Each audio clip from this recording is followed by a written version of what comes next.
Hello, everyone. Welcome.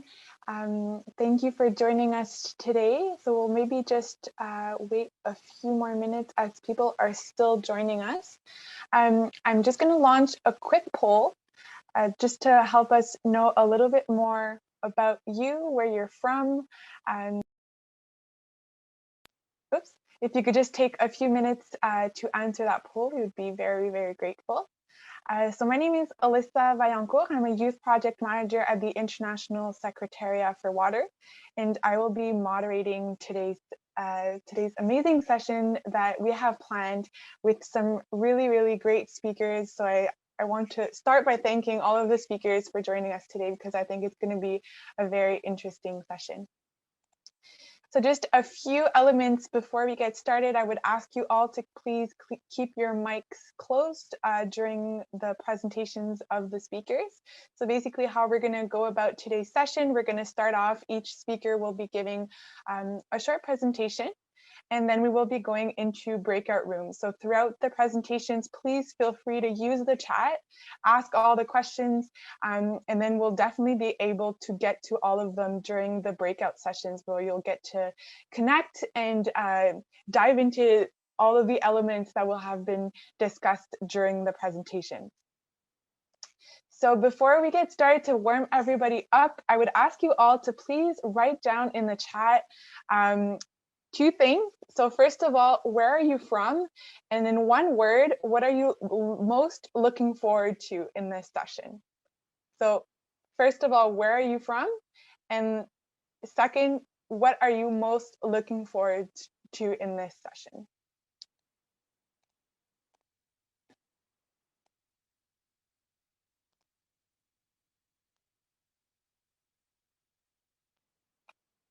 So I see some answers starting to come in. So we have Lindsay from Los Angeles, USA. Welcome, Lindsay.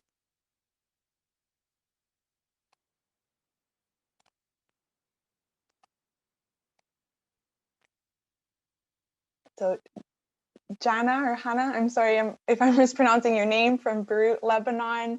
Florencio from Brazil. Babatunde from Nigeria. Amazing. So people from all over the world. Marcus from Germany.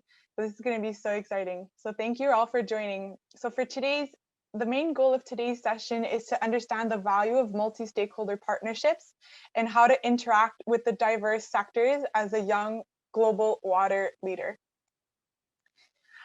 So throughout the session, so we're going to have 3 speakers today. How we're going to work for the breakout rooms is that each speaker will be in one breakout room. So as the speakers go through their presentations, we would ask you to rename yourself and put in front of your name the first letter of the speaker in which you wish to go into their breakout room to further the discussion with them. So if you wish to be in Anna's breakout room, you can put an A. In Freeman's breakout room, you can put an F. And then if you wish to be in Joyce's breakout room, you can put a J. So our first speaker for today is a water specialist at the World Economic Forum, the Organization for Public-Private Cooperation. And then my text just went off my screen. Okay, here I go. So previously, Anna worked across the private, public, and third sector with the aim to understand water issues from diverse perspectives, including the Risk and Health Consultancy International SOS, the UNICEF Global WASH Cluster, the NGO Global Institute for Water, Environment and Health, and the water technology startup Wakoma. Anna holds a Bachelor in International Relations from the University of Nottingham and a Master's in Development Studies from the Graduate Institute of Geneva. So Anna, thank you so much for being here, and off to you. Thanks so much. I'm going to share my screen.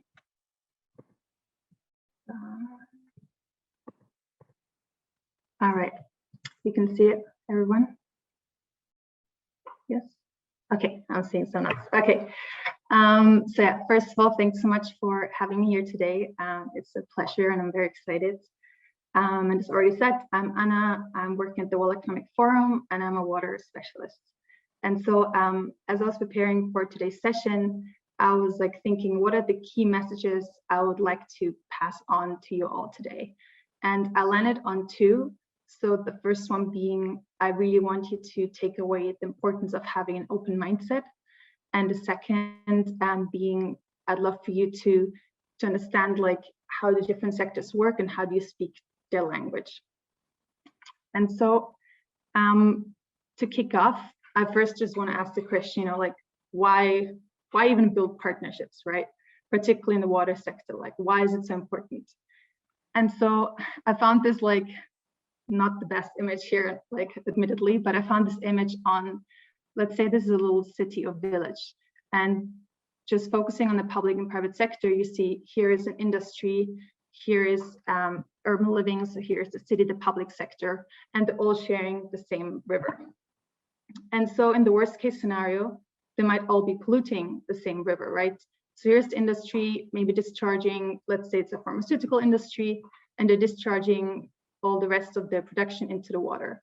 And the same with the city, right? Maybe there are no regulations, and so people like throw like old medications into the toilets, and the government doesn't have any wastewater treatment plants. So, and it's like a lose-lose, right? So both the private sector gets this water and the public sector.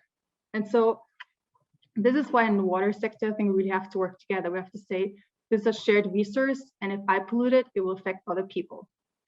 And so I think when I was younger, I used to be much more like, okay, so there's a single solution. The private sector has to stop polluting, and so the government has to just make much stronger regulations. But of course, there's a flip side to that, right? So if the government says, you know, we'll regulate it all, and you cannot produce anything anymore here, the private sector company will leave, and people will lose out on the jobs. So that's what governments maybe sometimes say, that's not the way to go. And likewise, actually, so I've been working a lot with private sector companies, and they say a lot to us, you know, we really want to change, and we have all these ideas and innovations, but the government is giving us no incentives, and we'll be losing out on money if we actually do that. So we cannot make the financial argument to our CEO. And so I think as much as everyone is part of the problem, sometimes everyone can also be part of the solution. And this is why it's important to sit everyone down at the same table and say, let's find a solution to this problem together. And so now let's imagine we're sitting on the same table, but how do you speak to each other, right? So how do you make sure you get your point across that everyone will be part of this? And so, I mean, there's surely like hundreds of thousands of other good reasons why you should do that. And I picked 3. So in the beginning of a project or beginning of talking to each other, I think it's important, speaking to each other in your language is important so that you can understand what's important for the other one. And as the project or the conversation goes on, it's important that you continue working well together. So if you understand each other, you speak each other's language, the likelihood of this being a success is much higher. And when it's over and project is done, of course, if you continue understanding each other, it's going to be helpful for a good partnership and relationship and future projects. And so I found this little image, which I think is a good overview, and it's describing a little bit how is the public sector thinking and how is the private sector thinking, right? And so first of all, the public sector, oh, so I got like a big tick here, great. So the public sector, it's obviously, you know, it's the government, and they get our, you know, we all pay tax money, and so they can use the tax money to pay for things. So they don't really need to care as much about profit and benefit. They're very focused on public goods and the community and, you know, like any public services. And the private sector, on the other hand, because they don't live off our tax money, they have to make profit in order to survive or like, you know, continue operating. And so they are much more driven by profit naturally then. But on a good side, they're much less bureaucratic than the public sector. So if they work much faster, you know, they have to move things forward in order to get income in. So if you work with the private sector, things get done much faster. And so now, like, imagine we're on this table, we're trying to solve water pollution. If I go speak to the public sector, I will say, you know what, we want to work on your community. It's so important we find a solution together. and let's focus on like, the services, like marginalized groups. If I go to the private sector, I'm going to say, you know what, I think this could be a huge financial benefit to your company if you stop polluting the water. So you see, like in the end, the outcome is going to be the same. Both are going to stop polluting, both are going to like benefit, but the messages I'm giving to them are quite different. And so, yes, so coming then to the partnerships. So other things which I think will very resonate with both is if you collaborate between public and private, they both learn new strategies and approaches. They can offer more services, no matter if it's to the customers or the population, and they can solve water challenges together. However, one thing I do want to point out is it takes a lot of time. From what I've seen at the World Economic Forum, building partnerships it can be over years. So some projects we kicked off 2 years ago, and it takes a lot of like getting to know each other, like making sure people feel their good intentions, and again speaking the other language, right? So there's a lot of like back and forth and communication and conversation. So to get a bit more concrete, I also came prepared with 2 examples today. So the first one is called 50-liter home. So this is a key example of public-private partnership. So the background story here is it was actually Procter & Gamble who came to the World Economic Forum 2 years ago, and they said, we travel through the world and we realized there's so many people who don't have access to water, and we're really upset about this and we want to do something. And so they came up with this campaign. It was called 50-liter home, and they said, how can we make 550 liter feel like 500? And why did they say 500? It's because in the US, on average, people use 500 liters of water every day. And so they said, how can we use water? For example, can we use the water that we use to brush our teeth? We can flush the toilets. So how can we revolutionize the whole like household and even cities? And so they came to us and said, we have this idea, but we would need your support in building a partnership. So then we reached out to different other private partners, and now we're engaging with 4 different governments to like start pilots like all over the world. So, but as you see, that was 2 years ago, and it took a lot of conversations, a lot of trust building, and a lot of like speaking those different languages and making sure everyone understands this is a very mutual benefit we're going to have, but speaking in the way that they will understand why. Another example is Uplink, which is only 1 year old, and this took a bit of a different approach. So here we also heard from both public and private sector partners saying, can we have a platform where we can engage not only with each other, but even the wider public? So we launched this platform, and it really, I would invite you all to join. And it's really, anyone can come. So we have policymakers, we have innovators, we have like a lot of youth groups, we have governments, like private sector and so on. So anyone is really like running around here. And as you see, we also launched a challenge. So we asked, what do you think are the biggest water challenges, and what are some of your solutions?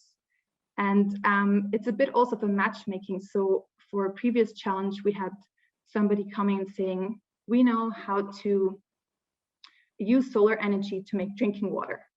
And Carlsberg, actually the company Carlsberg, who make beers, they got really excited and said, okay, wow, can we collaborate with them, and can we see if we can find a government partner and then launch this in certain countries? So again, this is like turning into a partnership between public-private sector, but it was an innovator who started this. So this is why I'm also like love for some of you to come and share your ideas and see if there's anyone, if this could result into a partnership at some point. But I'm going to stop here for now, and I'm happy to continue in the breakout group. And as I said, I hope the 2 takeaways I can give you for today is like, there's particularly thinking that some of you maybe are already working or are about to like embark on your career, and there's incredible importance on like being open-minded to different sectors, like not cutting one sector out because you might not agree with them. Like I understand, but like they can be part of the solution, and understanding how to engage with them. So yeah, thank you so much. Thank you so much, Anna. So I see there are some questions that popped up in the chat. So we'll have more time to answer all of your questions and for you to ask all of your questions to the speakers during the breakout rooms. So we're going to move on to our second speaker for today. So our second speaker is the founder and center coordinator for African Center for Climate Actions and Rural Development. He is a civil society youth representative working on climate change and development with Climate Investments Fund on climate change, green development, and community engagement specialist. African Development Bank Nigeria Mission on Youth and Women Capacity Building. So it is my pleasure to introduce you to Freeman. Freeman, Thank you very much. I will share my screen for you just to facilitate.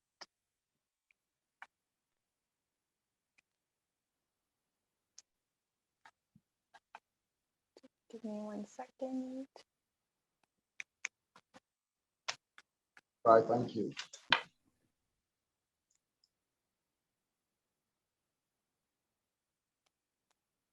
Can I go ahead? Yes, you may start. All right. So thank you very much. And I want to actually thank the organizers, which is the Great Global Partnership for Water. Now, I'm going to be looking at the youth perspective on building public-private partnership.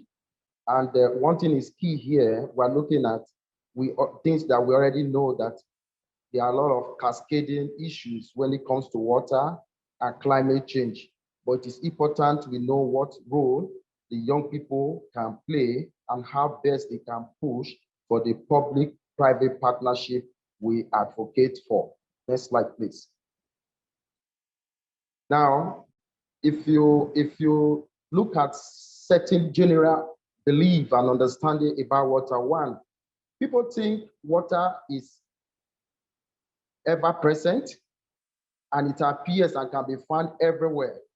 So for that reason, they feel that the water is limitless and the size for water is so large that we need not to what, either plan or calculate, especially what we have in Africa and in Asia. We see it as a free gift of nature, not a commodity that we need to plan in terms of use.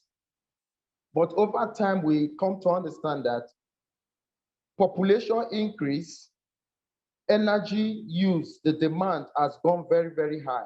As a result, there is high pressure on this water resource. So that is the more reason we have to start looking at the connectivity of climate change, looking at it with the recent COVID-19 outbreak. And also we have to look at it with the position, for instance, the UNICEF that said in 2014 that about 1.1 billion people in the world lack access to water. We have to now start looking at how to improve water for this group of people. Another 2.6 billion lack adequate sanitation. So we are looking at water, hygiene, and sanitation. So how best we can put this together. Next slide, please. Now, we already know many of the common uses of water. One, cooking and drinking. And you drink water, you feel relaxed. We also know aquaculture, inland fishing, for instance. Then we look at it at laundry. So these are domestic and commercial uses whereby we know that industrial use on the increase, domestic uses on the increase, transportation is one. So if we look at all these uses together, it shows that we all need water, because that is why we refer to water is life. There is no way you need water and you get a drink and it will become at the same. No, water has its own natural feelings. So every walks of life need water, but we have a lot of challenges when it comes to these issues because they have been compromised. Next slide, please. Now, we have to look at the global concerns. We know water is something everybody needs. This is a resource we all need. If you look at the plate A there, it was a photograph taken in the Nigerian Niger Delta. You will see where these young children are catching fishes. Now, you might be so surprised that this is photograph. These are real life photographs wherein this water, this fish they catch become what they go home to feed with. So you should start looking at some of the public health significances, looking at slide, the plate A. Then if you look at B, you can see a typical drought condition. This is one area that there have been water previously, but they are suffering drought. And who is at the center of it? You can see in plate B, it is a woman and the little children. So if you look at the gap, people who suffer water shortage, scarcity, or the pains have become the women and more the children, while the men, most of the time, they wait for the usage. So these are the things we see. If you remember in 2015 in South Africa, Cape Town, Cape Town City ran out of water, and people, including tourists, were outside, and that thing ran for about 2 years. Until date, it's still not a thing of abundance. Just Friday here in Ekiti, in a place in Nigeria, we discovered that rain fell, and the people were very excited that we have rain, so therefore we have water. But suddenly, it just blew up their roofs, and everybody started having real problems, and people lost their roofs, some lost lives and properties. So water has that kind of unique. Then in plate C, you discover that there is a water quality problem. You see those little kids picking up those water from that source. They drink that water. It will surprise you. Then in plate D, you will see how poor infrastructural facilities of water, people now go down to natural sources like streams that is still not convenient to get water for use. Then the other picture is a place in India where you can see the scarcity of water and how people suffer to get the water. So when they bring it in tanks, so if you look at the wash being preached, water, sanitation, and hygiene, you will surprise you that people also get this water from vendors or through trucks that are unclean. And in F is a typical example of some colored water that people drink. So basically looking at it, it is unfit for consumption. So what do we do? Next slide, please. Now we have to start looking at some of the impact. Africa countries, for instance, have joined the rest of the world to say Agenda 2030, and they start looking at Agenda 2063 in order to meet up to become making Africa a powerhouse. But if you see, if we cannot provide water, water is life. And if you look at WASH, water is a key component to actualize WASH. And as we said earlier, women and children are the center point of the people suffering it. So now we have seen that the non-availability of water, the scarcity, and the way it is, the situation is going to slow down the achievement of the sustainable development goal by 2030, especially goal 6 that have to do with clean water and sanitation. Gender equality is going to be narrow because we have seen that women and children, they suffer more, goal 5. And we look at good health and sanitation because when you consume it, there are a lot of health challenges. So we've looked at the impact on WASH. We have also seen that it's increasing poverty and disease burden. And now it has been estimated that, you know, in a day, 5 out of 10 children born die out of diarrhea and some water-related diseases. So these are global challenges being faced. Also, it's resulting to food insecurity and crisis because if we don't have water, for instance, to our farms, it is inevitable or wrong for us to say, okay, we want to look at food sufficiency. So it's causing a lot of crisis. So it's one thing actually breeding the farmers' header crisis in sub-Saharan Africa, for instance, where we see killings and movement of destruction of farms and movement of cattle from one region to another. I also know that it's going to impact on the energy sector because some of this the water is needed in energy production and cooling down of machines and systems. So migration is another. If you don't have water to drink, people move from drought area to area they can find water. So conflict, marine life, we know the chemistry behind fishes moving from one hot region to cold or cold to water. So it disturbs the normal fish life or aquatic life. Next slide, please. Now, we are now looking at these challenges. So why are these challenges prominent? While we have discovered, especially in Africa, there is poor investment on water infrastructure and sanitation. If you look at the plates by my right, you can see some overhead tanks. Every home, for instance, in Nigeria, every home has overhead tanks. So you once you start building, you plan for your tanks. So if you don't plan, for instance, if everybody have tanks and we don't even know the quantity of water that is available on the ground, everybody just start drilling. Government does not have a proper policy or regulation on this. That is where we have that kind of problem we have in South Africa, because we can't quantify what we have. All we do is just extract. So we are just thinking here that going forward, there should be a proper investment on water infrastructure and sanitation. We have seen this monitoring and governance globally in Africa and in Asia is still a big problem, but Asia has gone really relatively far ahead of more countries in Africa, especially in Nigeria, where you have to dig your own personal borehole and drink some form of packaged water has a lot of challenges. So we are looking at which the challenges are policies and regulation, monitoring and governance. Then now we are looking at climate change and COVID-19. Now, what are some of the non-pharmaceutical measures in preventing COVID-19? One, you need clean water, you need proper hygiene. If you don't have water, how do you do? For instance, if you go to some schools till date, public schools still don't have water. Hospitals still don't have water. If you look at some of their toilets, they don't even have flush. They don't even have water to flush. So how do you now talk about wash? How do you have to talk about Agenda 2030 that you are signed on to, which is just 9 years away?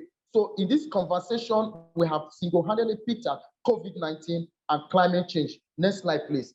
So if you look at, next slide, please. If you look at COVID-19, COVID-19 has shown to the world that wash is important for us to look into. Water is a basic necessity. Everybody needs to start putting their head, mind, thought, strategy together to ensure that every home has water. Water is a right. It is not something we need to negotiate. It is not something we need to advocate for before government knows that we need to have water. Climate change have also made the world to see that this water resource we think is just abundant. We can just dig boreholes, we can just say God has endowed us with, cannot end. So therefore, we have to look in through the lenses of COVID-19 and climate change to start planning. So people will ask questions, will it ever end, COVID-19 or climate change? Yes, it will end only if we decide to end our abusive way of using natural resources. Thank you. Next slide, please. Now, solutions that we feel young people can take actions. Now, our governments all over the world have seen that young people are good in just basically one thing, advocacies, which is including the social media campaigns.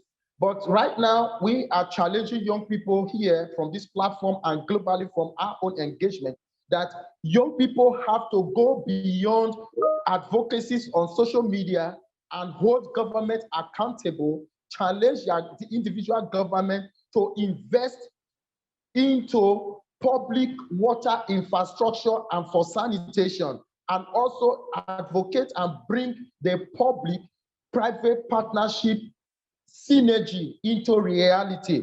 And also we have to start looking at training, capacity building for community people. As young people, we need to raise this level of awareness whereby local people should know how to keep some water resources clean. So we have to grow knowledge so that we can keep demanding for what is right. We also have to look at collaboration among young people. Young people shouldn't seek competitive way of doing things. We should have a way of collaborating ourselves.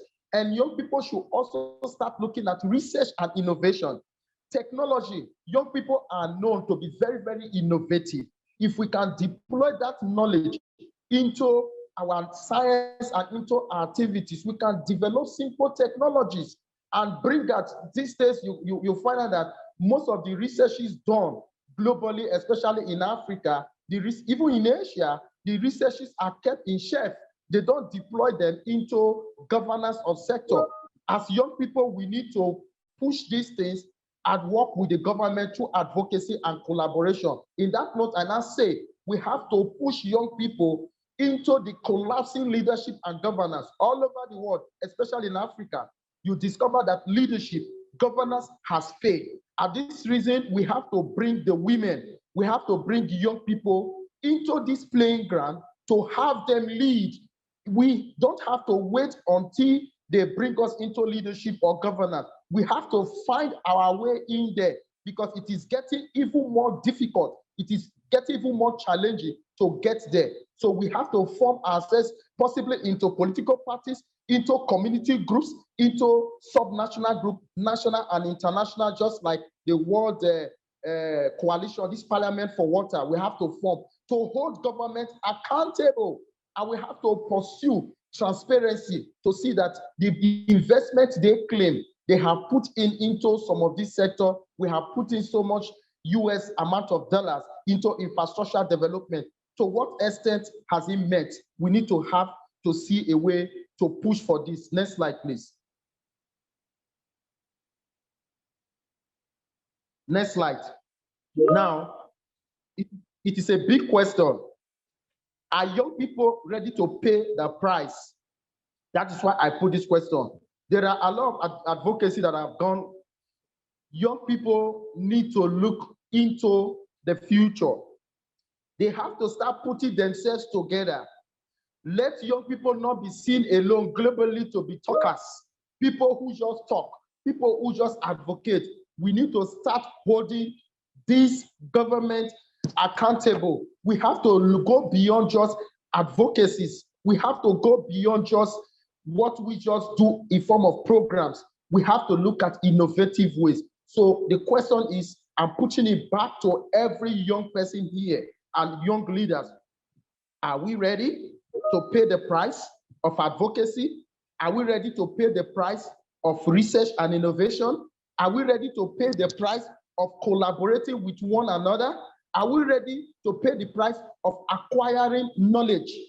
Because you discover young people don't even have requisite knowledge that has to come. First, you talk about climate change, they just talk it on a vague, it affects water. How does climate change affect water resource?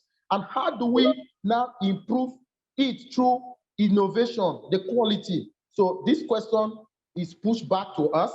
When we go to the plenary session, I want all of us to discuss some important and quality solution to get out of this. Next slide.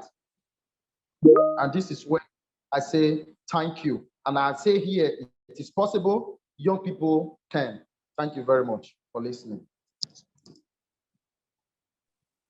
Thank you so much, Freeman. I don't know about all of you, but I certainly feel very, very inspired and ready to take action. So thank you very much for that inspiring presentation.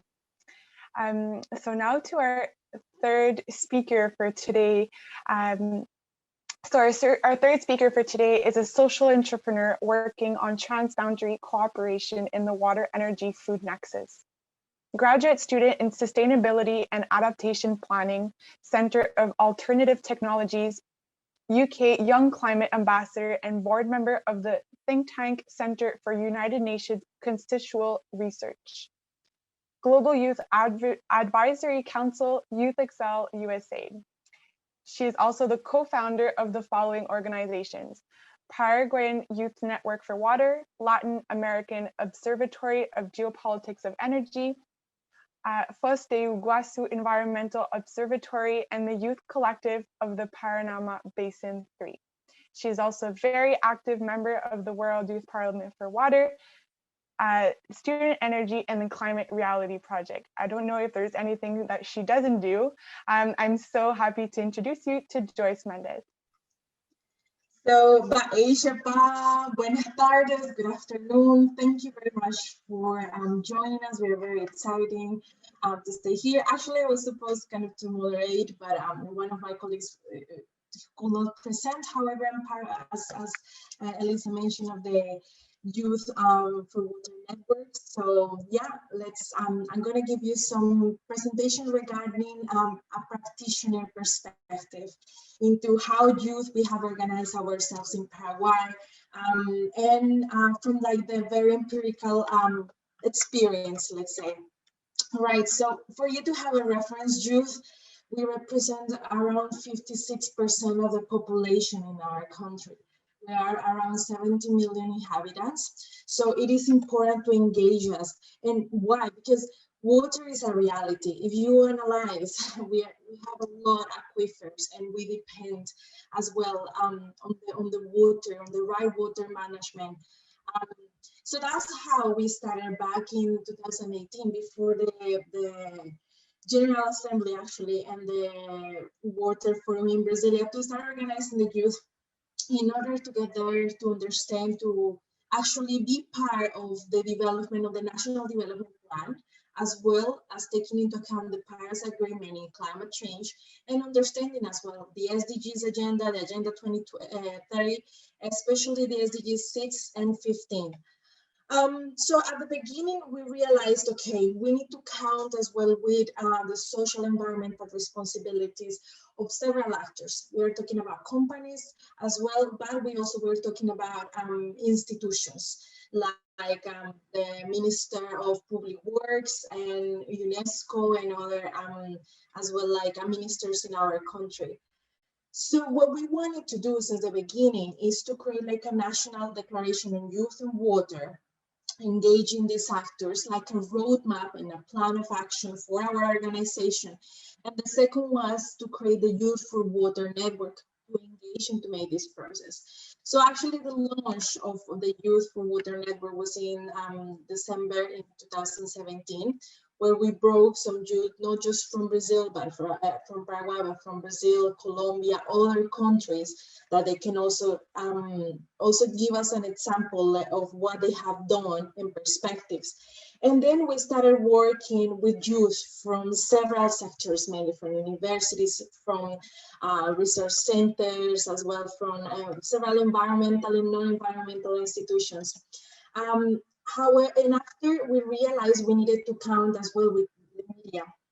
So we started conducting a lot of TV programs as well, radio programs, and with our partners, we were kind of the first kind of youth organization to sit in the table and to start organizing with them and to talk about what we want to do. And this takes commitment and dedication, and especially working for youth, we realize that sometimes we present a lot of difficulties, especially in the countries in development, because sometimes you need a lot of support regarding transportation, like youth are working full-time and studying full-time.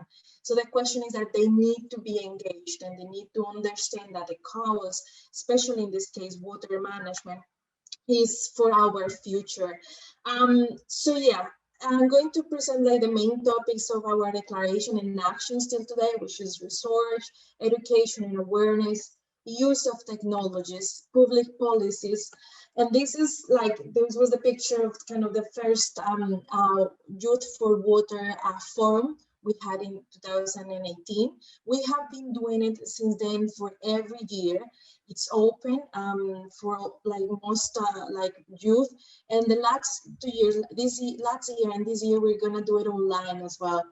So beyond of what is this National Youth for Water Network and the World Water Forum in Brasilia, actually we realized that we needed to have continuous spaces of capacity building and training for youth, not just one, just because of the organization for a specific forum or event. Has to be continuous.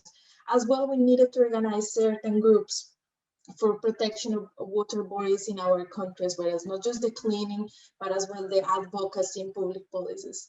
And education and awareness, and as well as translating materials into our language. So we have been working as well into translating materials in English to Spanish about groundwater protection, and as well in Guarani, which is our second national language, and as well impacting in public policies. So what we have done and what we will see is that we are creating young water leaders that learn to work with the private sector, with educative institutions, and as well with government institutions and so on.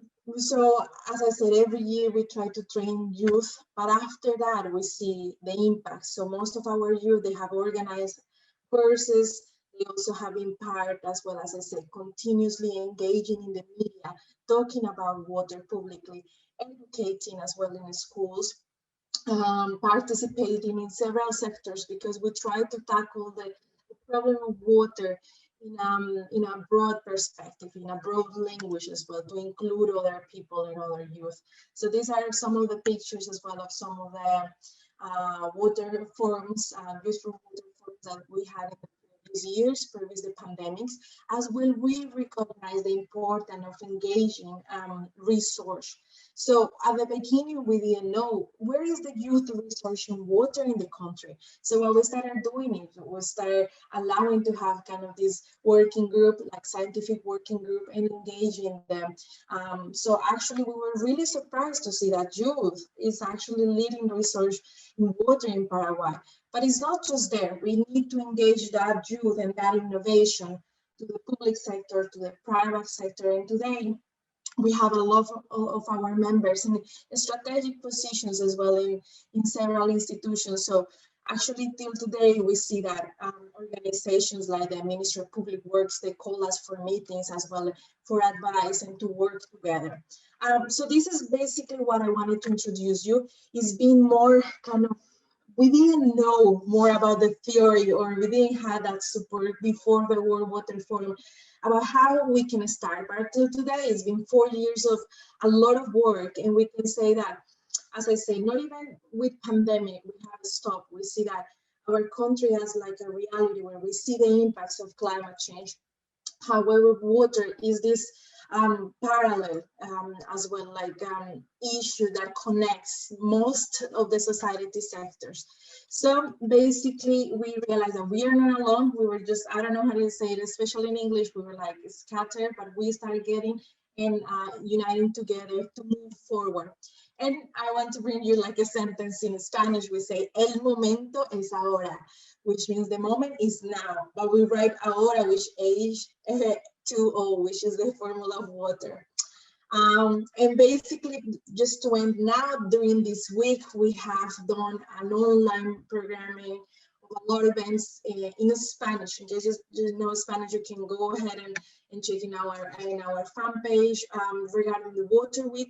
And we also open our new kind of call for youth to be part of the next Water Forum, which is going to take place in June 2021. It's going to be very exciting. We're going to talk about innovations. We're going to have a lot of courses and so on. And well, so that's my part. Muchas gracias. Aguille, thank you very much. I hope to talk to you more in the breakout rooms. Thank you so much, Joyce.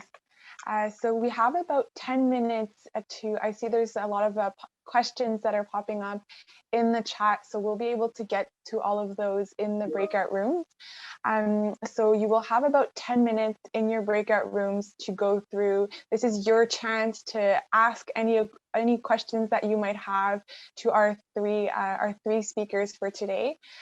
So Sophie is going to send you off to your breakout room, and then we'll see you back in about 10 minutes.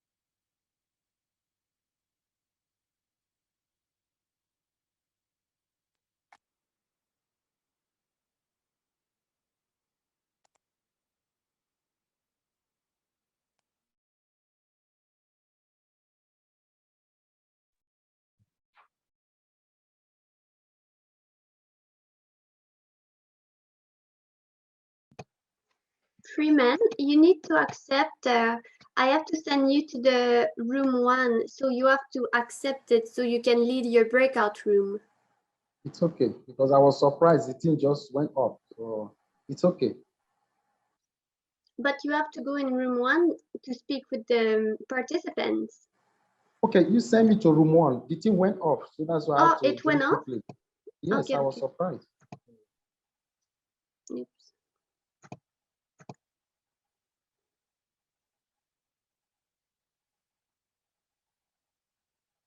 Do you see it now? I'm not seeing any pop-up. At least I should see a pop-up.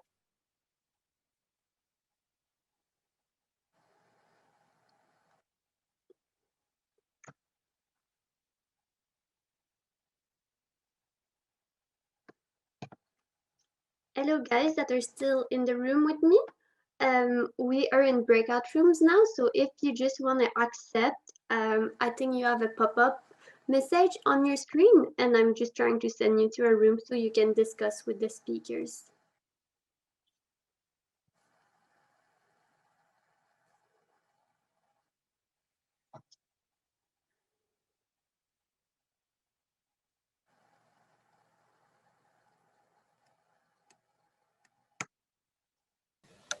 Hi. Hi. I was wondering, can you maybe resort me to another breakout room? I would be really curious to hear what Joyce has to say. Yeah, I will send you in her breakout room. Thank you so much.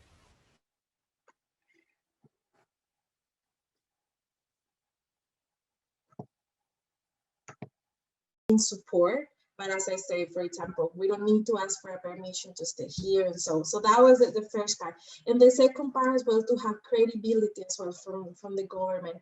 So what we started doing, as I said, we have continuous formation. So we have like professionals nowadays and people who like they have like, especially during this period of a pandemic, focus more in like how to train these youth so they can be called actually into the jobs offered by the government. So yeah, that will be kind of our main challenges for us. Yeah. I don't know if you guys have another question. Thank you, by the way, for that question.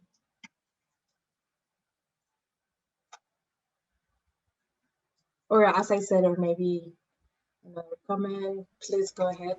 Yeah. I was really impressed by your talk. Yeah, go ahead.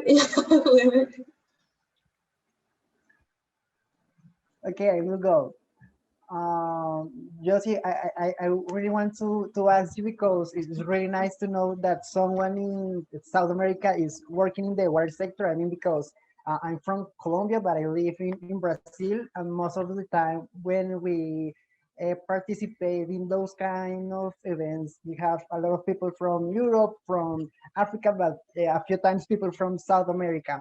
And I want to ask you how you go from local to global, because currently I work for an organization that we develop water solutions and we use renewable energy, and we have a lot of success here in Latin America, but we try to like develop our technologies to other regions. We have like this issue that we don't have any connection, we don't know no one. So based on your experience, how do you grow your ideas from like going from Paraguay to make basically all over the world?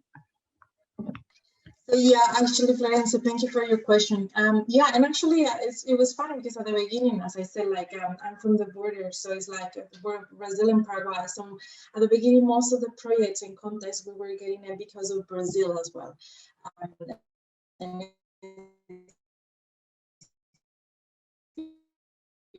it's important in the water, organizing international partnerships, but they're like, oh, it's such a small country, like do you really have they ask us if we are really important in the water sector.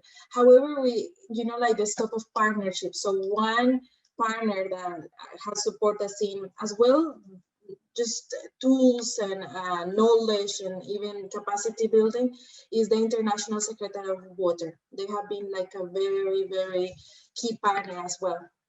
Because even, as I said, even Vladimir, if you can actually enter in contact with him, he's here in the call, in this breakout room. We had an experience as well that we had the opportunity to visit how water management was done in Peru. And this was throughout the Secretariat. So yeah, get involved to them. Second, understand that also water, as you said, is not just an isolated sector. So most of the time also we just don't work just on water, but also water and biodiversity, water and energy, and also water and food. So we have to do kind of these kind of partnerships in different like interdisciplinary areas. So that has helped us a lot. And even as well, you know, like once you start, you know, like even creating materials, podcasts, we have done a lot of webinars with international partners and writing emails saying, hey, we want to partner up with you. They start getting to know you, and we start getting to receive invitation, not just to speak, but actually to learn, to understand, and to be part of programs. So this is kind of the mainly perspective. There are some other organizations that we have partnered up. If you want, just I'm going to leave my details on the chat. You can contact us, but for sure make a contact with the International Water Secretariat, Secretary of Water. Yeah, I don't know. Maybe someone else have another question. How do you experience the challenge to motivate young folks to join you? Yeah, well, you know, I'm gonna be really honest during this aspect, but just let me just make a comment maybe to Sophie. Sophie, I don't know if maybe if we can. Do we have how many minutes left? Is it 2 minutes left? Oh, all right, it's okay. So yeah, 2 minutes here, and then you will have 5 minutes in the main room. yeah, but we need to tell to people to bring the messages we forgot about it. So anyway, yes, actually, during this time has been very difficult, and I'm gonna be honest, because especially in our region, we have 50% of the population who don't have access to drinkable water and sanitation. So that during pandemic plus lack of jobs has brought us a lot of depression, a lot of anxiety, mental issues, and economical crisis. So we, at the beginning, we didn't expect this crisis to be so big. So we continued, you know, like online training, having meetings. We have created like a learning community. So we started using kind of learning of collective intelligence, how, for example, to listen to each other, non-violent communication, and to make our meetings as well to listen people. We needed to learn to listen, not just to speak, because some of our members were passing through very hardship moments. So we needed to say how the network can help that person to overcome that. So for now, what we are offering, as I said, is training and as well support. So this has helped us a lot, kind of to engage more people. Yes, we have lost some people during these times because they had to prioritize other areas. However, new people are entering. So before this sector, how we were actually motivating them is to talk a little bit about if for example, if for us, if we don't take this action now, we're going to see the consequences, you know, in our generation. And especially I'm talking about in terms of water sovereignty, because in Paraguay is very, you know, especially with the negotiation, the hydroelectrical negotiations with Brazil and other countries, we had a lot of issues of, you know, like not just taking the water, taking the land, taking many things. So we wanted to stop that, and as well, there are many brilliant brains leaving the country because they don't have this community and because they don't have these spaces. So that's what we are trying to do. But just maybe let's talk in some years. Perhaps I'll have more answers because it's been hard now. So yeah. So guys, I'm gonna leave, as I say, my contact. Please, you know, start in any way. I think this is the moment that has brought also a lot of momentum for water action and climate action. So nice to meet you all as well. See you in the main room. See you.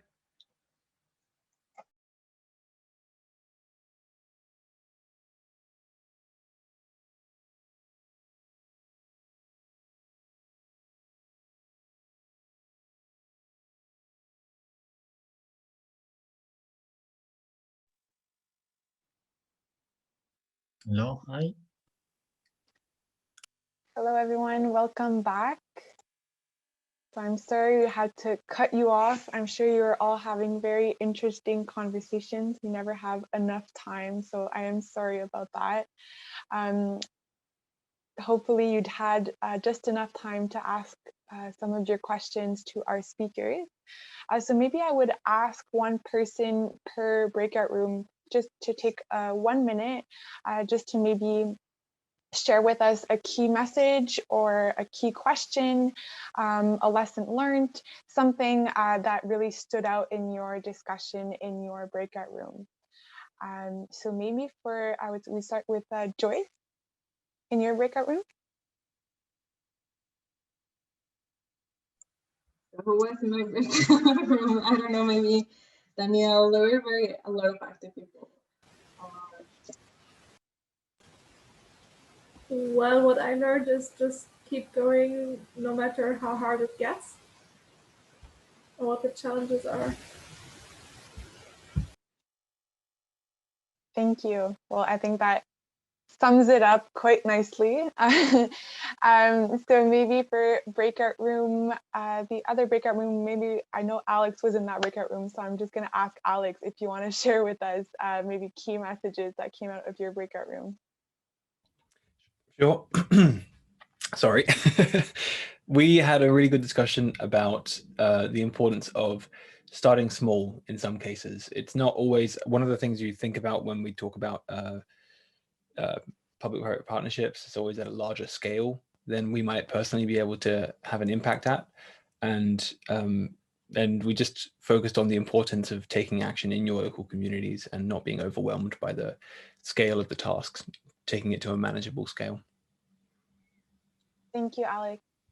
And maybe to finish off, I would ask Lindsay for Anna's breakout room. Sure. We talked about some practical solutions that young people can be kind of talk to or work with the private sector. We kind of all, in a way, shared our frustrations of like acknowledging that like we are very interested to be involved. Kind of the time has already passed. It's already now. Like we're already working towards that. And yeah, Anna gave us some practical solutions of how to either have those conversations or how we can better engage like the technological solutions that a lot of young innovators already have, and kind of think more collaboratively on water. Thank you so much, Lindsay. So maybe just before I hand it off to Joyce for the final words for this session, I just wanted to let you know that we have 2 more sessions that are starting in 30 minutes. So there's going to be a session on valuing low-tech sanitation in the Americas, led by Point of Shift, and also a session on the road to COP26, Water and Climate with Yuango. So on that note, I will let it off to Joyce. Right, so thank you very much for being part of this session.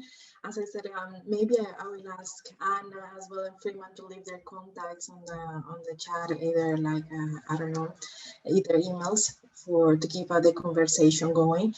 And yeah, as I said, we hear today from like professionals, from grassroots movements, from activists, from practitioners, that public-private partnerships, they do offer a transversal but as well as a complete way of how to tackle youth action, youth water action. So I will as well motivate you to check out on the sources that Anna shared as well on the projects. And there are many organizations and there is knowledge there. So I will say, remember, youth, we can connect. We are catalysts of transformations whenever we are involved in decision-making process. So let's take the lead, and well, I hope you can also be part of the family of the World Youth Parliament for Water. So, gracias y obrigada.